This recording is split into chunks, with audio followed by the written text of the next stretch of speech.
Hello, everyone, and welcome to Thursday Talks with Chug. Each week, we cover pressing topics that matter to you and your business. I'm Arianna Gonzalez from Chug Attorneys and CPAs, tuning in from our San Diego office. Please join me in welcoming attorney Maureen Scorese from our Edison, New Jersey office. Hi there, Maureen, and welcome. Hey, thanks, Ariana. It's good to see you again. Thank you so much for being here today.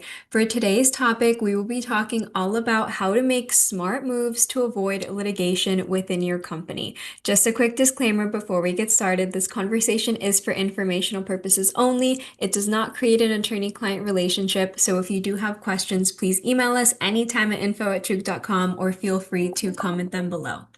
So let's get right into it, Maureen. Can you tell us how businesses can proactively reduce their litigation exposure? So, if businesses add a few steps to their routine and business organization, they can avoid a lot of risk.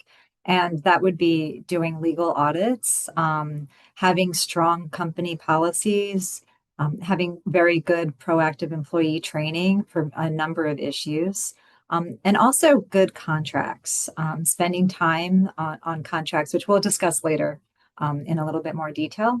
And then one thing that a lot of companies will overlook is time spent with a trusted attorney to give you legal advice.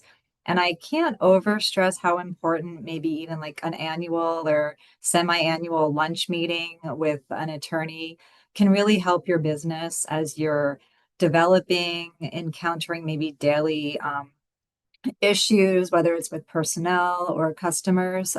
Just having a routine chat with an attorney about your business can really help avoid exposure and liability that maybe you're not even aware of. Yeah, that's really great advice. At least a check-in and, look at what you have in place and see if there are any improvements that need to be made or any gaps. So why are written agreements essential in preventing business disputes? Break this down for us.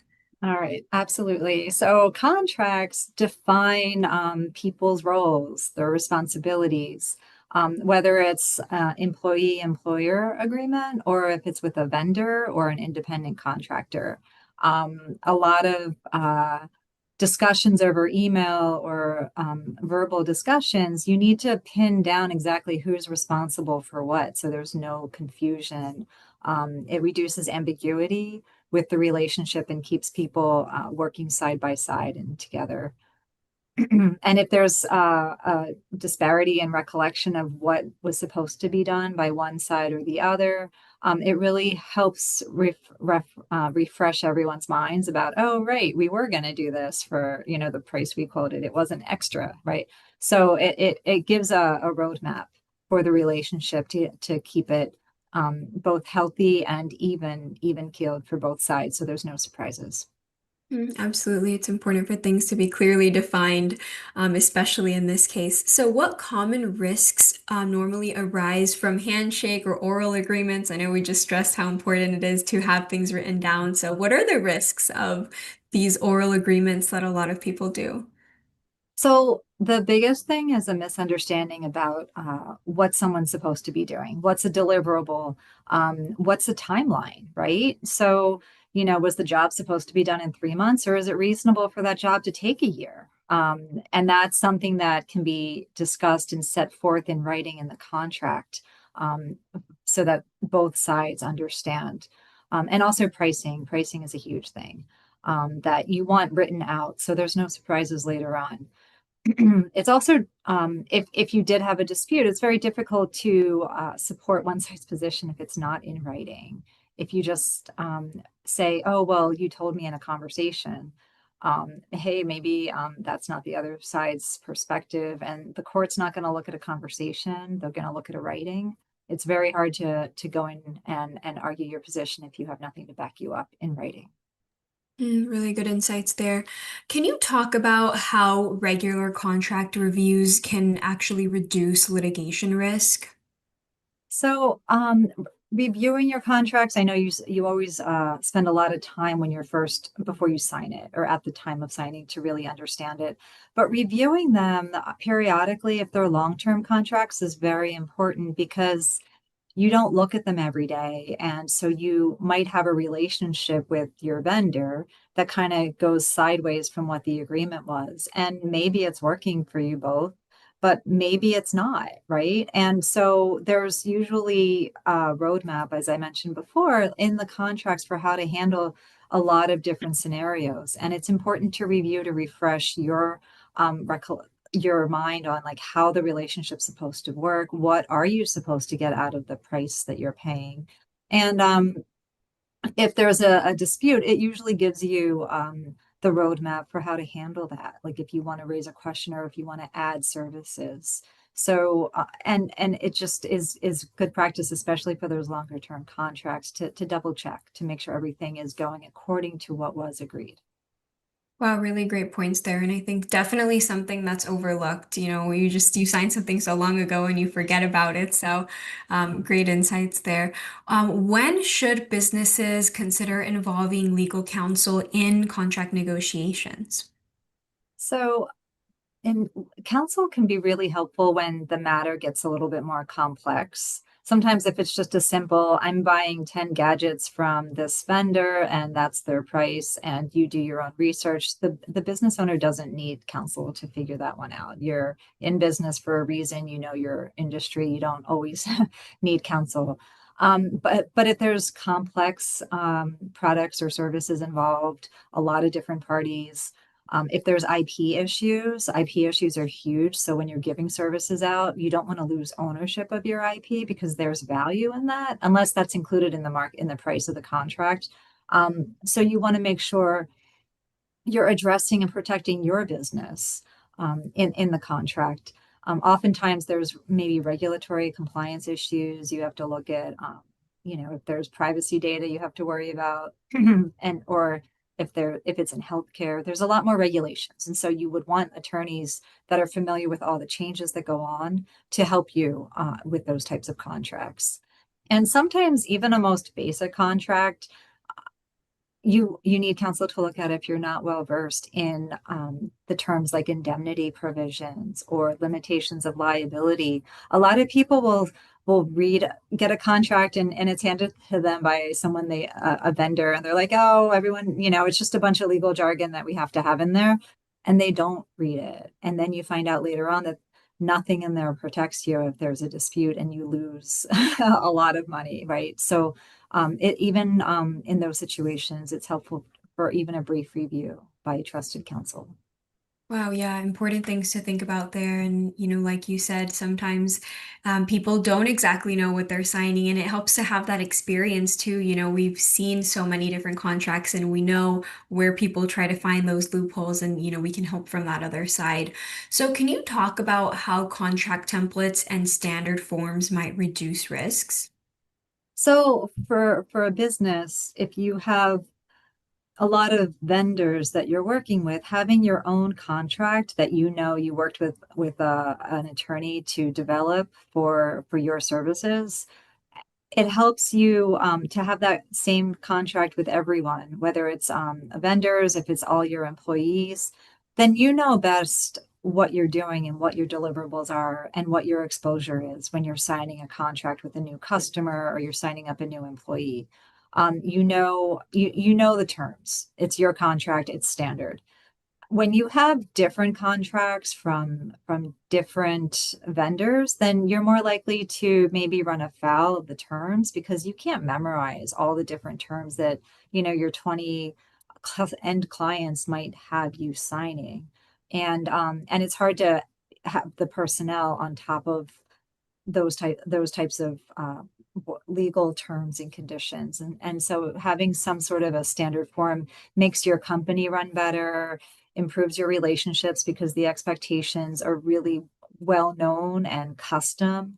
And so there's a lot of benefits to having a form contract that sometimes might have to be tweaked for one customer or another, but generally those standard forms help reduce risk because it gives you familiarity. You know what to expect. That's helpful to know. I know you mentioned indemnification earlier, so I want to talk a little bit about that. How do indemnification and limitation of liability clauses help manage litigation risk as well? So indemnification will help in a situation where each side, if they cause some sort of an injury or negligent in the job site how it's maintained, they share responsibility. Ideally, the indemnification would be each side agrees to indemnify the other if they make a mistake. I mean, even in the best of relationships, mistakes happen, accidents happen. So you have insurance for those situations, and there's usually an insurance provision along with an indemnification provision or a limitation of liability so that you everyone's looking forward to working together, but you know that there's risks and you want to address those. And you try to do it equally as opposed to one-sided. And you always have to beware of someone who writes it in a one-sided way, putting all the risk to the other side. So that's one reason why it's good to have an attorney to review those types of provisions. Um, Getting to the limitation of liability clause, that is often used just to cap liability, right? Like, oh, we made a mistake, but the value of the contract is $20,000, and so we want to cap our liability to the value of the contract. We don't want to create like we're not going to be responsible for any $1 million claim because we're only providing $20,000 in services. So that's just a rough example of how limitations of liability can be used to manage some of the risk.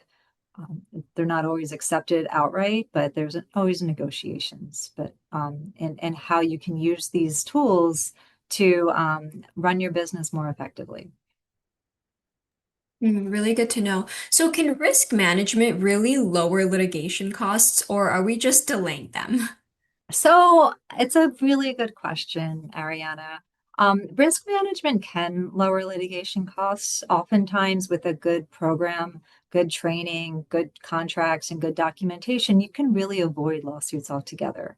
Um, Having clear communications with people that you work with prevents those misunderstandings that often result in a lawsuit. So having that good risk management procedures in place is very helpful to lower and avoid litigation altogether. There are going to be times, unfortunately, where a deal just goes bad or somebody just turns on you that you thought was a good business partner, and maybe they found someone else to do business that they think is more profitable or for whatever reason is more convenient for them. So it's not going to eliminate any litigation risk, but it definitely does help to keep those lawsuits and those costs lower, to have a good plan in place. Good to know. What are some other things you can tell us that a company can do to avoid legal disputes? So one of the, as I mentioned earlier, and just having good company policies, I can break it down a little bit for ways to avoid them. And one of them is just um, educating your employees, depending on their roles, of how to deal with customer complaints and customer service communications.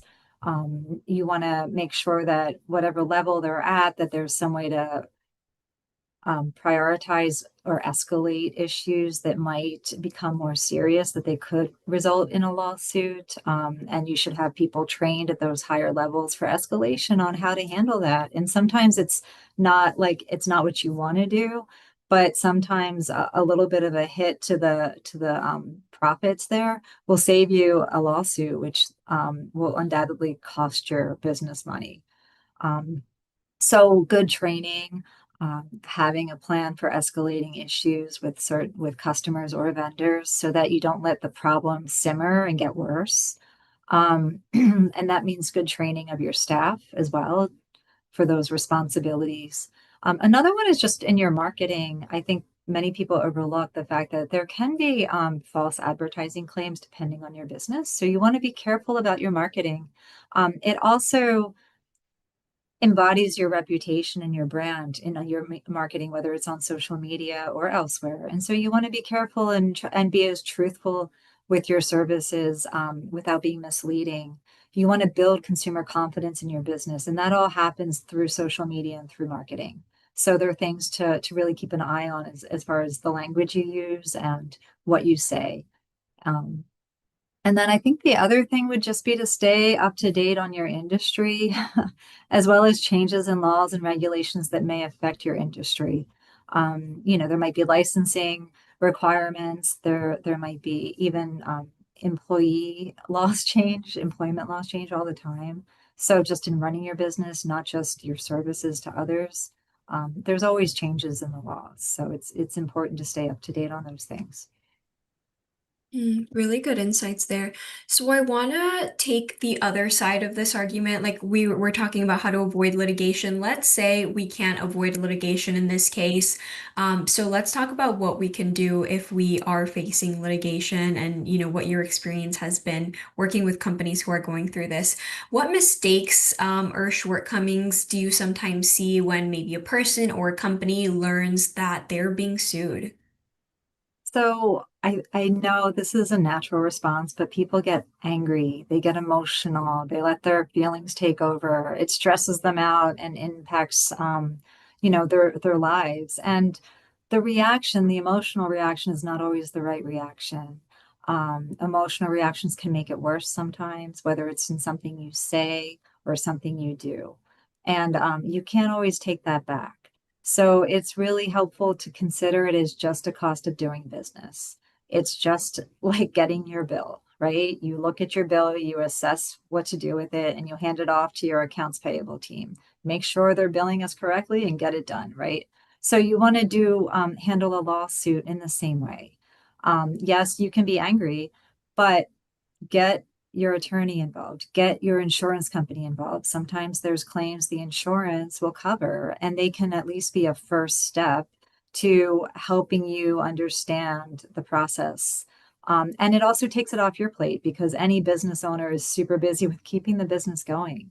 And a litigation consumes time, and it's best to really rely on the professionals and seek their advice out for how to handle it, and don't be emotional. Don't react emotionally to it. Absolutely, it's not the end of the world. We're here to help. So, Yeah. what would you say drives the cost of litigation the most, just to be transparent here and let people know what they're looking at? So it will depend, costs will depend on the type of litigation. Some are much simpler, and some are more complex. Those complex ones are going to involve expert witnesses, and that automatically is going to send it into a higher bracket of cost. Expert witnesses are expensive, and they need to learn all the facts of the case and then give their opinion.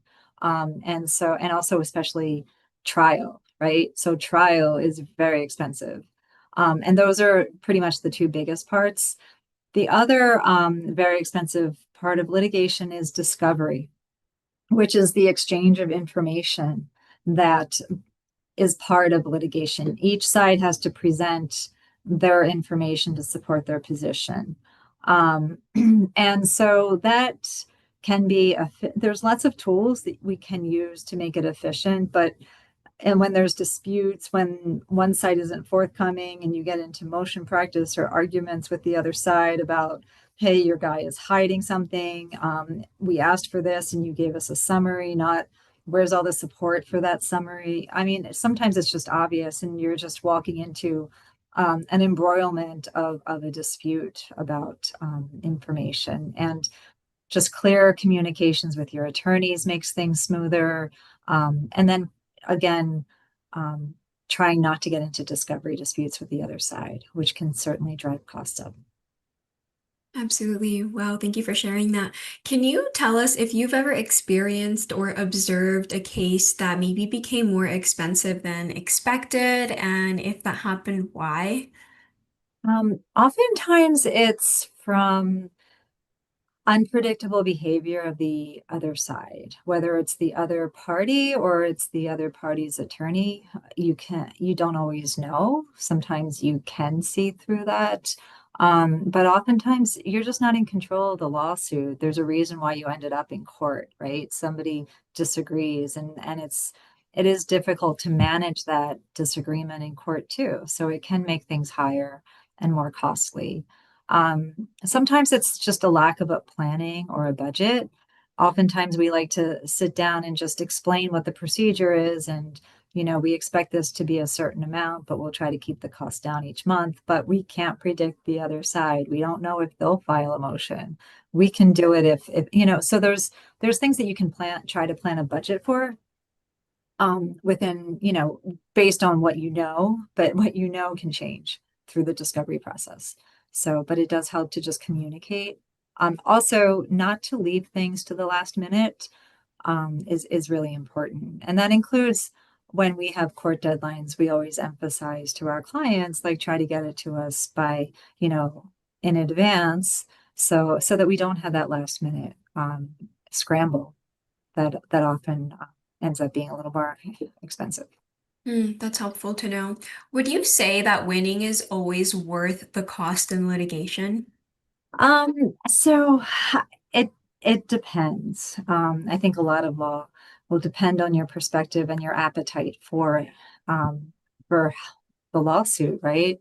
And if you want to be right, it's going to cost you time and effort to prove that. Um, and attorneys to help you do it. So it is expensive.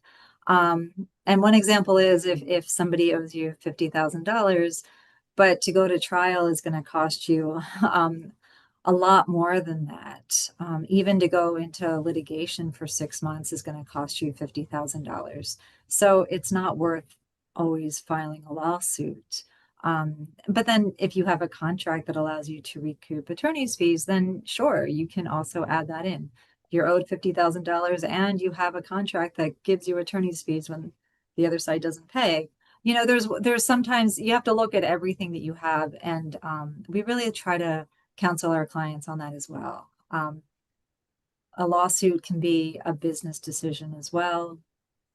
Is there something impacting your business, affecting your profits? And then look at, well, this is what it's going to cost to go to court for it. Is this going to make business sense for you to add this cost to your bottom line? On that note, when should you litigate and when should you walk away? So if the stakes are high, you have a lot invested in something, and you don't want to walk away from it, then yeah, you need to protect your rights. If you feel that if you don't protect yourself in this particular instance by filing a lawsuit, somebody else will come along and do it again and again, whatever the situation is, then yes, you want to go to court, protect your rights, prevent it from happening again, and stop the damage. Other times the costs don't make sense for a business. And if it's going to just damage the business or cause you to go bankrupt and the issue, it's easier to walk away than to engage in expensive litigation, then that's where going through a budget, talking about the expectations and et cetera is very important. Mm. How would you say that early case assessments might help control litigation costs? So an early case assessment is just looking at the facts that we know as conveyed to us from the client. Maybe sometimes if there's publicly available information, we can check on that. An early case assessment lets us help our client better determine where their dispute would fall within the law of whatever area the dispute is in. And so that early case assessment can give us a balance, a gauge, right, for how successful litigation could be, where to focus efforts if you do intend to go forward with the lawsuit. So it helps clarify a realistic outcome and your real risk. Like if it's a defendant that we're representing, then we can say, oh, we might look at this early case assessment and say, listen, you're in a bad position. Like, let's just start settlement talks now. Why pay us to do XYZ when we could just pick up the phone and maybe get things started for a mediation? And so those early case assessments can really control litigation costs in that way. Mm. So you mentioned mediation and settlement. So what are some practical alternatives to litigation that should be considered first? So I would stress trying to communicate, do a business to business discussion first to see if it's possible to preserve relationships. And if even the business representatives can't talk to each other, you could still go to your attorneys and have your attorneys do it informally. If the sides if the relationship is so broken down that they don't want to talk to directly, you could still try it through the attorneys, because once you start a lawsuit and get involved, it's just there's formalities, there's procedures that you have to follow, and it's all going to cost you money. Um, the other thing is too, you can talk with your attorneys to get it out of court, stay the case, and go to mediation. Go to a neutral evaluator. There's a lot of people that are in law firms that deal with this. You can go to a retired judge, or you can just do a settlement conference. There's a lot of different ways to handle that, but that is one way that we always want to try to help our clients avoid the cost of litigation. Wonderful insights there. Thanks for sharing that. How could frequent but focused communication help reduce litigation altogether? So it, it prevents misunderstandings. I think first and foremost, where you have good communication with someone, it prevents those misunderstandings. It prevents redundant work. It keeps expectations of each side aligned. Um, and it helps the approvals and decision making process. So this can work both for the law firm and the client working together, right? So we can be more effective in handling a litigation when we say, hey, we need these documents, and the client understands, oh, they need these, and goes and gets it and gives it to us. So that makes everything run smoother and saves the follow-up, saves the review documents. This is missing and going back. Like that takes time. It costs money for everyone.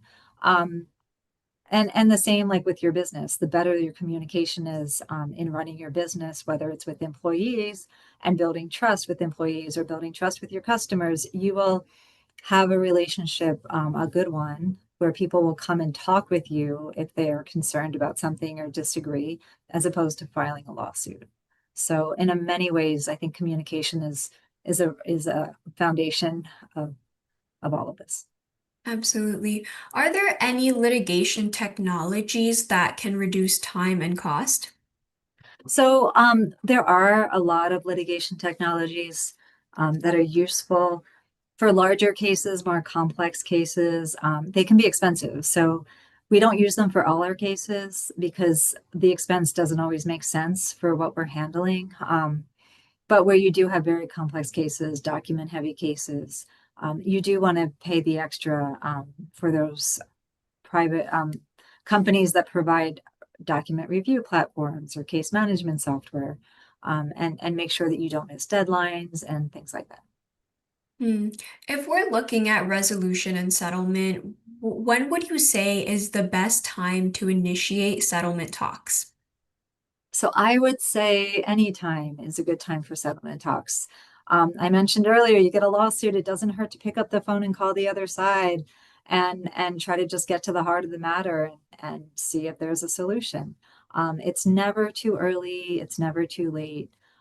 Sometimes it doesn't go anywhere and you get into litigation and you exchanged um, positions and documents, and then you mention again. Oftentimes, after some discovery's been had and exchanged, then people are in a better position, like, oh, to do those case assessments. We do an early case assessment, and then as we get documents, we review it to see, do we have the strength of our position, or is the evidence that we've received supporting the other side? And then you can review and look at settlement, because you're still looking at, when you're in a litigation, costs each month, right, of attorney bills, working the case, and getting to trial. It's not cheap. So I would say settlement is good at any time, but there's definitely like early on, after discovery, expert reports, and then you can do motion before trial for sure. Wow, such great insights today. Thank you so much, Maureen, for taking the time. I know we're out of time, so if you guys do want to see a part two on this topic, let us know in the comments or email us at info@truth.com. We would love to talk about this more if you're interested. That is all we have time for today. So thank you everybody for joining us today. A special thank you to you, Maureen, for taking the time and sharing all of these wonderful insights with us. To stay up to date, please subscribe and follow us on Facebook, LinkedIn, and YouTube. If you have any questions, please email us anytime at info@truth.com. Let us know what topic you want to see next, and make sure to join us back next week for more pressing topics that truly matter to you and your business. Until next time, stay safe and take care, everyone. Thank you again. Thank you, Thank, Maureen. thank you very much, Arianna.